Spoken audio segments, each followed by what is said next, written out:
Welcome to Strange by Design. So there's this man, a doctor, brilliant, well-trained, respected. And between 1936 and 1945, he ran a program that killed somewhere between 200,000 and 300,000 people. When the war ended, he went home, lived freely, died in his own bed in 1959. His name was Shirō Ishii, and this is the story of Unit 731. Now, you've probably heard of the Nuremberg trials. After World War II, Nazi doctors who experimented on human beings were prosecuted, convicted, executed. The world said never again. But on the other side of the world, something almost identical had been happening. Actually, bigger, more organized, more people killed. And the people responsible? They got immunity. Here's what actually happened. In 1932, Ishii convinced the Japanese military that biological weapons were the future. His logic was actually pretty straightforward. The world had just banned chemical and biological weapons in 1925, so Ishii figured if every major military power is that scared of them, they must be incredibly powerful. Japan should have them. The army agreed, and they gave him everything. By 1936, Emperor Hirohito personally authorized the expansion of what became Unit 731. They built a facility in occupied Manchuria, over 150 buildings, disguised as a lumber mill and a public health department. More than 3,000 staff, doctors, pathologists, engineers.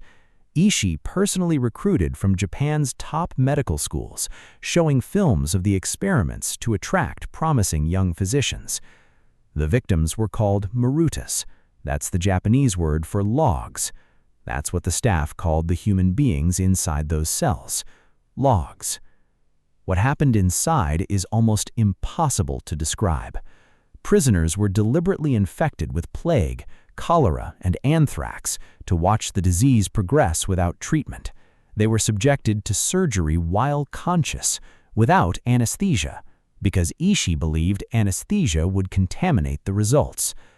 People were frozen alive, exposed to pressure chambers, strapped to posts in open fields while anthrax bombs detonated around them. There are no records of any prisoner surviving. When Japan lost the war in 1945, Ishii panicked. He ordered everything destroyed, documents burned, the remaining prisoners executed, every single one to eliminate witnesses, buildings blown up. Then he boarded a train back to Japan. He even briefly faked his own death. He hadn't. The Americans found him, and General Douglas MacArthur, overseeing Japan's reconstruction, made a decision. He offered Ishii and his top scientists full immunity from war crimes prosecution, in exchange for one thing: the data. All of it.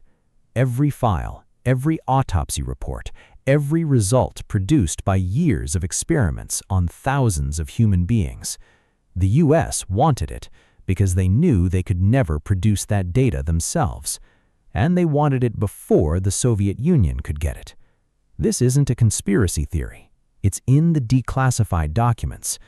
One of the last surviving judges from the Tokyo War Crimes Tribunal, Judge Bert Rolling, found out decades later. He wrote, "It is a bitter experience to be informed now that centrally ordered Japanese war criminality of the most disgusting kind was kept secret from the court by the U.S. government." He was a judge at the trial, and nobody told him. Shirō Ishii died in 1959, throat cancer, never charged with anything. Many of his colleagues became professors, senior government officials. Japan denied Unit 731 conducted human experiments until the 1980s. That's 40 years of denial. The Nuremberg trials produced the Nuremberg Code, the foundation of modern medical ethics, informed consent, the principle that no human being can be used as a test subject without their agreement. It was written in response to the Nazis. Nobody wrote anything in response to Unit 731 because the people who ran it were protected.